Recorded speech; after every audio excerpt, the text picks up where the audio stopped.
చిన్నప్పటి నుంచి కూడా నేను కూడా హాస్టల్లో చదువుకొని తుపాకి పట్టి పోరాటం చేసి ఉద్యమాలు చేసి మళ్ళీ ఎమ్మెల్యే కూడా అయింది. ఎందుకంటే జనానికి ఏదైనా పని చేయాలి కాబట్టి మీరందరూ కూడా ఒక్కసారి నా ముఖం కూడా చూడండి. మీకు ఏ పని ఉన్నా ఇక్కడ అనుకూలంగా కమలాకర్ అన్న కూడా మీకు అందుబాటులో ఉంటుంది. ఇప్పుడు కమలాకర్ అన్న కూడా కాంగ్రెస్లో కలిపింది. తర్వాత మీరే ఒక లీడర్, పరశురామ్ కూడా బయటకు వచ్చింది. మీరే ఒక లీడర్. నా ఫోన్ నెంబర్ ఇస్తా.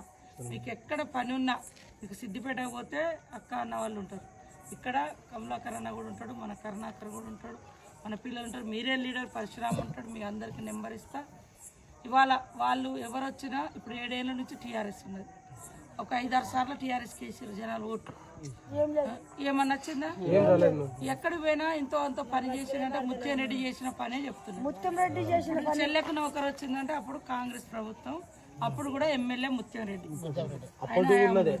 ఇక్కడ మనకు మండలంలో ఏకలవ్య స్కూల్ వచ్చిందా, కస్తూరిబా స్కూల్ వచ్చింది, మోడల్ స్కూల్ వచ్చింది, హాస్టల్ వచ్చినాయి.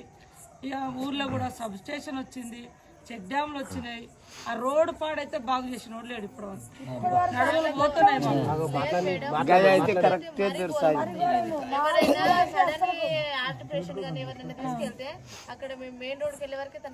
మరి ఇన్ని రోజుల దాకానైతే అధికార పార్టీ ఎమ్మెల్యేనే కదా రామలింగారెడ్డి.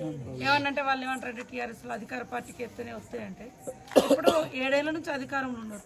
కనీసం ఒక్క రోడ్ వేసిరా, ఒక్క ఇంటికి డబల్ బెడ్రూమ్ ఇచ్చిరా, ఒక్క నౌకరం వచ్చిందా? మనం ఎస్టీ వాళ్ళ ఎకరెకర భూమి అన్నదమ్ములకు 4 అన్నదమ్ములకు మళ్ళీ తర్వాత ఏం లేదు.